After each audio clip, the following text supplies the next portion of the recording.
Hey you guys, it's Nurse Desi. I'm back with another video. If you guys are new to my channel, let me introduce myself. My name is Destiny. I'm a 23-year-old registered nurse. I work in medical surgical ICU, and your girl just announced that she got accepted into CRNA school. So if you guys are interested in nursing content and soon to be student nurse anesthetist content, please like, comment, and subscribe and follow along for the journey. Alright you guys, so today is Wednesday, April 30th, so y'all know it is my shift 1 of 3, and I'm going to be bringing you guys along with me 3 night shifts in the ICU, and y'all love my post-shift recaps, so I will be telling you guys about what happened on my shift, and what I did, and all of the things that we learned. So, this week is actually going to be one of my last weeks working by myself, because next month, I will be precepting all month, every single shift. So I will bring a preceptor video out pretty soon of what I learned as a preceptor, ways that I am going to try to be the best preceptor that I can be, and then also tips for orientees and how you can be a good orientee and get through the ICU, and ways that you can learn the most as a ICU nurse on orientation. So I will make videos on that pretty soon, but let's pray for a easy couple days, because y'all, last week really took me out. I had a rough last week. If y'all go watch my last vlog, I had 2 patients die on me back to back, and it was traumatic. It was very traumatic. Like, it took me a while to recover from that. So I'm just praying that I don't have such a hard week this week, because they really worked me last week. So let's pray for a good week, and I'll talk to you guys on the way to work.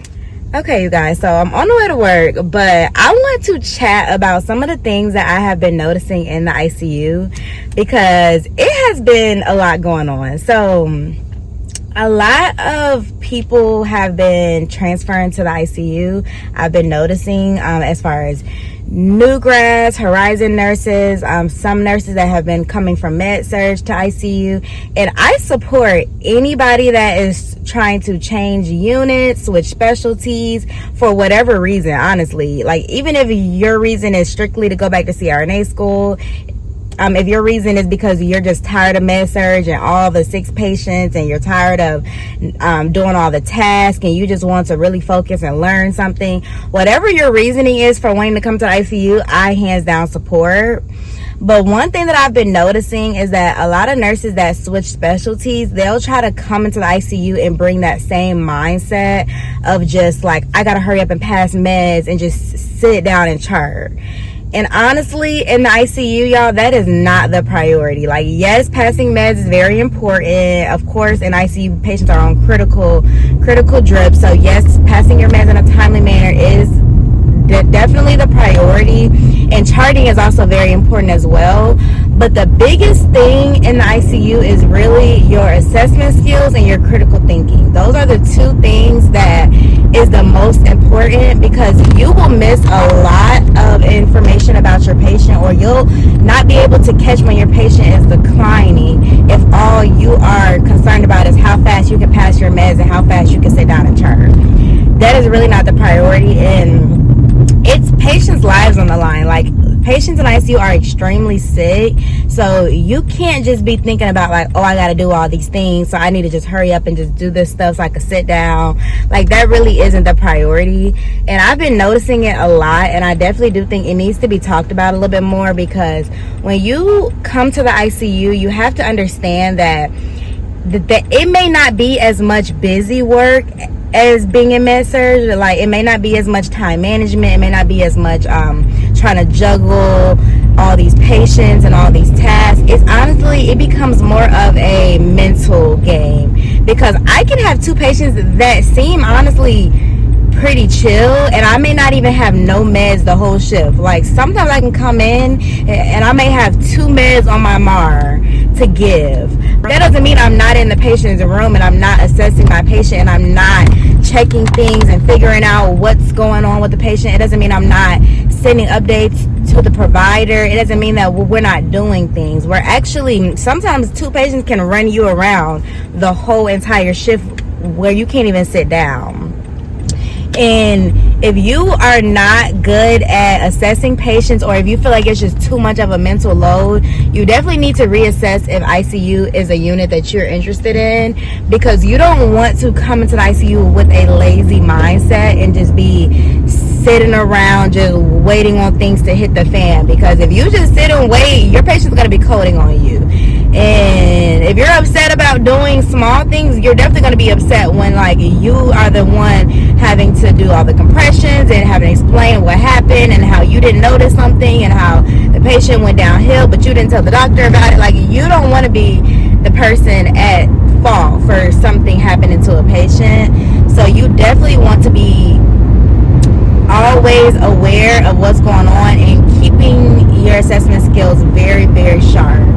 So I be trying to explain this to people, but it's hard to explain when somebody has already been a nurse and they feel like they know it all already. But when you switch specialties, you are learning something completely new, and it's something that you really have to kind of come back down, humble yourself a little bit, and understand like what people are trying to explain to you. So that is my take on if you want to come to the ICU, you definitely have to be okay with the mental critical thinking the entire shift and assessing constantly and knowing when something is wrong and when something should be addressed. You have to be able to do those things constantly and not be upset about it. And if those things are hard, also think about the fact that you don't have to love the ICU to be a good nurse. Like, if there's things in the ICU that are not fun to you, that you don't enjoy,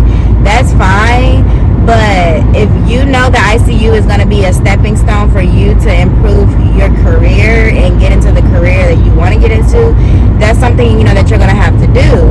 But if it's just too much to critically think, then also think about, should I even be in the ICU, or should I even be pursuing a career like being a CRNA, where all I'm doing is going to be monitoring patients throughout surgery and trying to implement interventions and keep patients safe and assessing my patient constantly. If ICU is too much, then I know for a fact being a CRNA is going to be too much as well. So definitely shadow in the ICU. I say try to shadow first. Go try to shadow a CRNA if you want to do a CRNA job. Make sure that you are aware of what you're getting yourself into before you just sign up for a unit and you're not feeling it. So yeah, I will talk to you guys when I get out of shift 1 out of 3. Pray for a good night, and I'll talk to y'all later. Hey you guys, so I just got out of shift 1 out of 3, and y'all, so exciting. But last night I got my first liver transplant patient, and not my first transplant patient, but I got my first post-op transplant straight out of surgery. So I have took a liver transplant patient before, but at my hospital, in order for you to get a transplant patient fresh out of surgery, you have to have over a year of experience and you have to take the transplant class. And I just took the class last month so that I can learn how to recover a patient fresh out of a transplant. So either kidney, liver, any transplant that we do at my hospital. So I took the class last month, and this shift I just got my first patient, and I'm so glad I got it because, so first of all, a liver transplant patient is a 1-to-1 assignment, because y'all know a liver patient who's in liver failure is already extremely sick. So the patients that tend to get a transplant are already patients that have been in some type of liver failure for a while. Sometimes they're on the list for a long time, so they're usually very sick. And we use a scoring called a MELD score to be able to score how sick they are, how bad their prognosis is, and how soon they need a transplant. So based off of the severity of how sick they are is how we'll be able to choose who gets the liver the soonest, basically. So the patients are already extremely sick. If you take them and do an extensive surgery, a liver transplant takes about 9 to 12 hours. They have to take the liver out. They have to put in a donor's liver. They have to reattach your veins and your arteries from the donor liver to your veins. It's very complicated. Very complicated procedure. A lot can go wrong. So in order for them to feel comfortable, you know, giving you a liver, you have to have experience and you have to be able to take the class, because, you know, like I said earlier, your assessment skills have to be 10 out of 10. And honestly, The things that I do for a post-op liver transplant is not much different than what I do for any post-op patient that I take care of, because I already assess my patients pretty well, because I know honestly any procedure things can go wrong. It doesn't matter if it's a liver patient or any patient, things can go wrong. So the things that you are looking out for is not much different than what you're looking out for with any post-operative patient. So of course you're going to be trying to monitor for bleeding, for if the patient is developing an infection, if they're going up on pressors, if they are having pulmonary issues, if their urine output is low, if they're not perfusing their organs properly. It's a lot of things that you're looking out for. And then a lot of these patients are also on insulin drips, because we want to keep their blood sugars in a very tight range, because when your blood sugar is out of control, it causes you to have an increased risk of infection, and also it makes it harder for your body to heal your wounds and your surgical procedure and all that. So keep the blood sugar between a very tight range. We're checking the urine output every hour. We're getting EKGs, ultrasounds of the liver. It's very complicated, so I see why they have those patients one-to-one. So I did have just my one patient all shift, and then if the patient is stable, we will wean them to extubate. So meaning when they come up from surgery, they're usually intubated, obviously. But if they're stable, we will wean off sedation and wake them up. And if they wake up and their vitals are stable and they pass their breathing trial, we will extubate them. So I did get to extubate my liver. My liver patient did so well. Labs were stable. I got the patient off of pressors. Blood pressure was stable. We extubated, and everything was great. It was a great experience. So I'm really glad I did it. Now I'm not so scared, because I don't know why I was so scared that I would get a liver and then something would happen, or it would be some complicated case. But everything went well, so really happy about having a good shift. And I'm back tonight, so I'll probably have her, and I'll probably have another patient, because now that she's extubated and stable, I will probably have another patient with my liver patient. So I will be back tonight to see how it goes for shift 2 out of 3. Bye. Hey you guys, today is Thursday, May 1st. So happy May to you guys. Hopefully this month is filled with blessings and opportunities. Today is shift 2 out of 3, and I'm hoping for a good night like last night. I had a very, very good last night. So let's pray that we have a really good night, and I will update you guys on how shift 2 out of 3 went. See you later. Hey you guys, so I'm at a shift 2 out of 3, and y'all will not believe it, y'all. I got so lucky. I really got so lucky. So I told y'all I came in, I thought I was gonna have my patient that I had last night, who was a liver transplant, because typically they stay on the unit for a couple days after their liver transplant, like even when things go well. But my patient did so well, and she was so stable that they sent her to the floor. So I came in, I had one open bed for admission, and then I had a patient that just came back from a DEEP procedure. So if y'all don't know what a DEEP is, it's DEIP. It is a procedure for patients that have had breast cancer and have underwent a mastectomy. Because y'all know, if you have breast cancer and they take out the tissue, the cancerous tissues, depending on how aggressive the breast cancer was, they may have to take out your whole breast. And when your whole breast is gone, as a woman, that is a life-changing event. It affects your whole self-esteem. So some women will opt to have breast reconstruction done.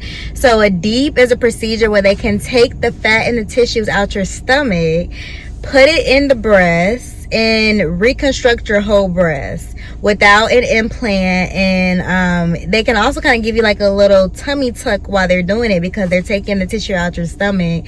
So they're kind of like tightening up your stomach, and then also fixing your breast. So it is an amazing procedure, but y'all, it is a lot on the nursing side of things, because when the patient comes back from the DEEP procedure, since they're putting the tissue in the breast, sometimes it can impede the blood flow that comes to your breast. And if the tissues that they put in your breast are not getting perfusion, the flap can die, basically. So the tissue can die and they'll lose that tissue to the breast.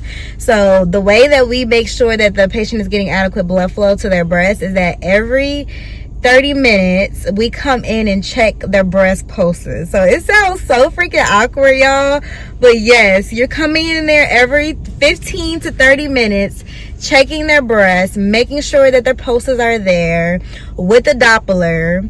And then you're also checking to make sure that the breast tissue is pink, warm, it's not like dying and looking like blue and necrotic or anything like that. So it's a very interesting procedure, but if things go wrong, it goes wrong very quick. So for example, if you come in and you go to check pulses and you can't hear the pulses, you got to alert the surgeon immediately, and they have to take the patient back to surgery, try to see if they can get blood flow to the flap, and if they can't, then the patient will lose that breast tissue. So it's very important and it's a very cool procedure. So I had a deep, and I'm kind of glad, because those patients should honestly be one-to-ones, because you are checking the breast every couple minutes. Like when they first come, you're checking the breast Q15 and then Q30 minutes, and then after been on the unit for about 6 hours, it switches to Q hour. After the Q hour, it's a little bit more manageable, but even Q hour is a lot, because that hour goes by quick, especially if you have another patient. So thank God I never had to get an admission, because imagine going in there trying to get an admission and then checking your breast every couple minutes. Like, it's a lot. So luckily I didn't have to do that. And also, besides checking the breast, there's a lot of things you got to check for.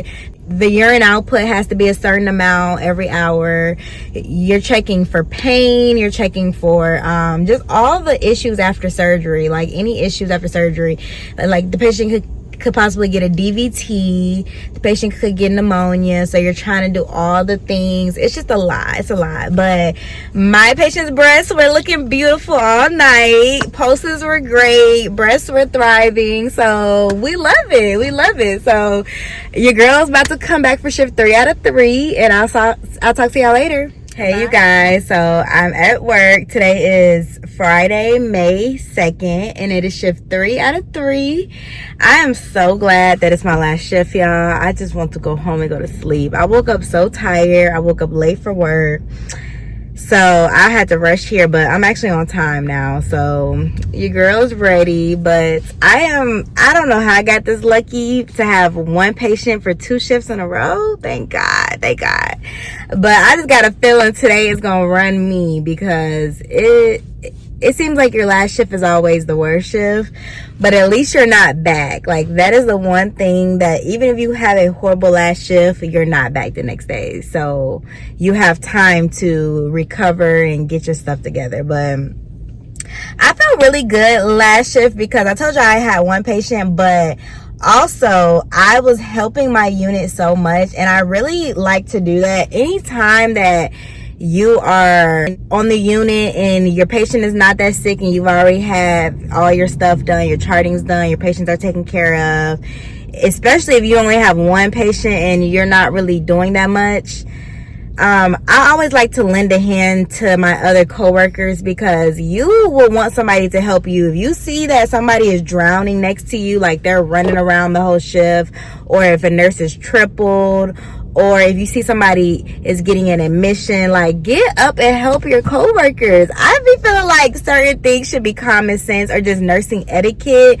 but you would not believe a lot of people do not have no type of nursing etiquette. Like, they will sit there with one patient, not do anything. They'll see you getting a new patient, won't even get up out the chair. It's just very rude. And then those are the same people that expect you to help them and break your back to do all these things when they're drowning, or when they have a sick patient.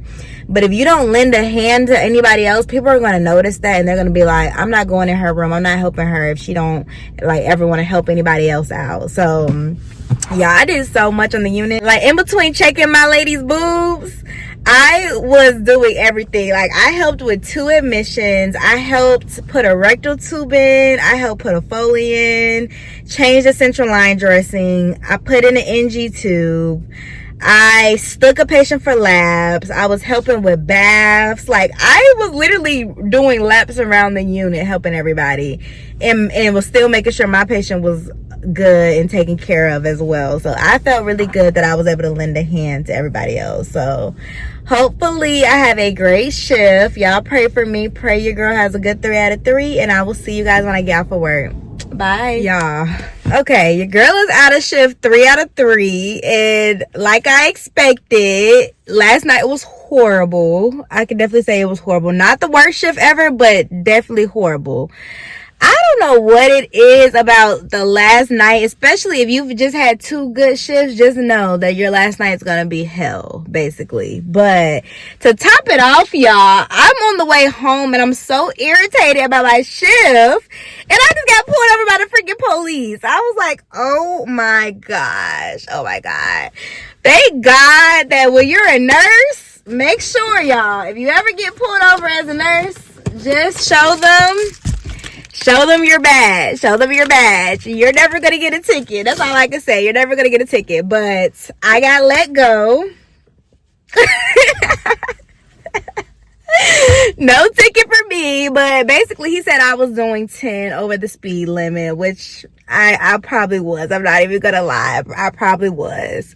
But 10 over the speed limit, like, come on now. But don't be speeding out here. You guys drive safe.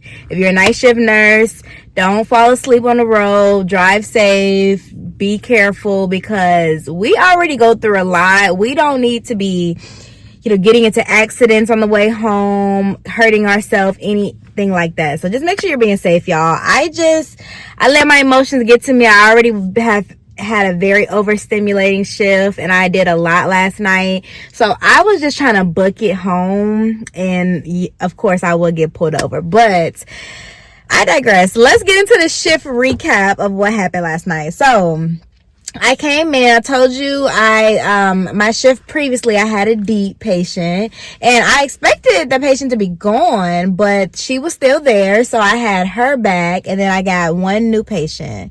So my new patient was a patient that just coded recently. And sad part about it was I actually took care of this patient like weeks ago, and the patient was getting better. The patient got transferred to the floor. But then on the floor, the patient coded and had to come back to the ICU. So just very sad situation. But of course, patient was intubated, on pressors, and on CRRT. So I have that patient, and then I also have my deep patient where I'm checking the boob pulses, and it was going to be every hour. Thank God the surgeon switched it to every 4 hours, because y'all, a CRRT and checking pulses every hour in another room is just it's not a good mix. But thankfully I started checking the boobs every 4 hours instead of every 1 hour. So it's more manageable. So but as soon as I go into my deep patient's room, she's like saying that she is in a lot of pain and she's tired of laying in the bed and she really wants to walk around, which I have no issue with walking patients. Really, on night shift, we don't get to do that much, because a lot of times PT, OT, all the people is on day shift.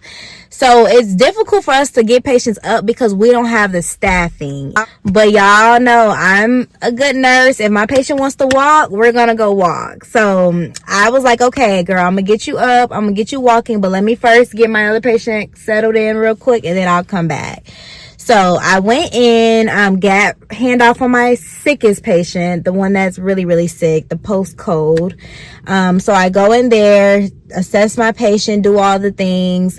And they, for some reason, had this patient on Precedex for sedation, which, if y'all don't know what Precedex is, it is a anti-anxiety. We use it as a sedative sometimes in ICU for patients, but typically when we're about to extubate them, because Precedex is a great drug where it can sedate you, calm anxiety, but you're able to still get a neuro exam on the patient, and you're also able to extubate the patient on that medication because it doesn't affect the respiratory system as much like propofol and all the other drugs do.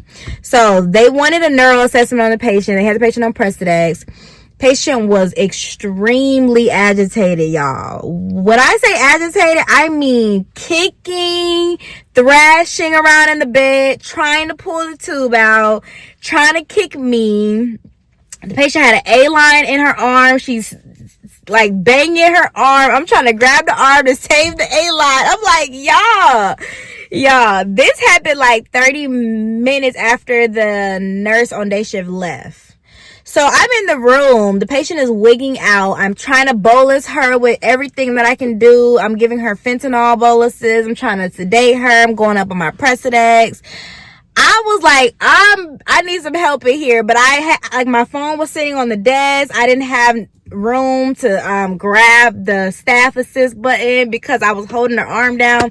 So I had to scream, y'all. I was like, I need some help. And y'all, I don't scream like that. So anytime I get to screaming in ICU, just know it's severe. So thankfully all my coworkers came in there. They helped me. They gave me some Versed pushes, sedated my lady, and then I convinced the provider to put in propofol and fentanyl instead of Precedex and fentanyl, because I'm not gonna lie, if I was ever in the ICU intubated, don't put me on no Precedex. Put me on propofol and just knock me out, because I would not want to wake up with a breathing tube down my throat and I'm on some Precedex. Like that's just not gonna cut it. But I got the patient adequately sedated, finally got her calm, and then I decided to go walk my patient around the unit, my other patient. So we got my girl up, walked her around the unit, did some laps. She was super happy that she got out of the bed. So we got her settled in, pain medicine, walked, checked her pulses, boobs looked great. Everything was great. So did the whole thing with that patient. Then I ended up having to take my other patient who just coded to CT to get a head CT. And y'all know I told you she was super agitated and thrashed around in the bed. So I was super hesitant to go down a CT with her, because I was like, this is going to be a lot. I got to cut my CRT machine off. I have to get her sedated and calm down so that she can sit in the CT and get the head CT. It was a lot, y'all. It was a lot, but we got it done. Thankfully, my coworker went down there with me. I had some Versed in my pocket. Anytime that you're taking a patient to a scan and you got a feeling that they're about to be doing a lot, bring some sedatives with you. It don't matter what you bring. Bring a push of something so that the patient can calm down to at least get the CT done, because scans are important. We are not going to know what's going on with you if we can't get a scan. So got the patient down, got the head CT, everything went perfect, got the patient back up to the ICU. I go to start back my CRT machine, and then my filter clots. Had to restart my CRT machine. I did all the things, y'all. I did all the things, but finally got everybody settled in. I got my labs, did all the things, y'all. I was so freaking over it, but like, I was just so overstimulated. And then my other patient was just in extreme pain. We're trying to manage pain. It was a lot, y'all. It was a lot. I feel exhausted, but I always say when it's your last day, they're going to give you a run for your money. So it's always like that. And then of course, to top it off, I'm on the way home and I get pulled over by the police. Like, give me a break, y'all. Please give me a break. It is about to be Nurses Week. Like, it's literally about to be Nurses Week. Today is May 3rd, and Nurses Week is May 6th through the 13th. So if you see a nurse, y'all, gift her something, because we are going through it. Like, we're going through it. And I love to show y'all the good things about nursing, but there's some very bad days. So keep that in mind, but it's still a great career. I still love my career. Everything got done. Every patient got taken care of. So things still worked out, but it was a lot. And I'm just so happy that my next couple shifts, I will have a orientee with me, because on days like that, having an orientee would be so helpful, because we could tag team things, work together. It would be great. So looking forward to that. So I'll go ahead and end this vlog out. Thank you guys for watching, and please like, comment, and subscribe. I'll talk to y'all in the next video. Bye.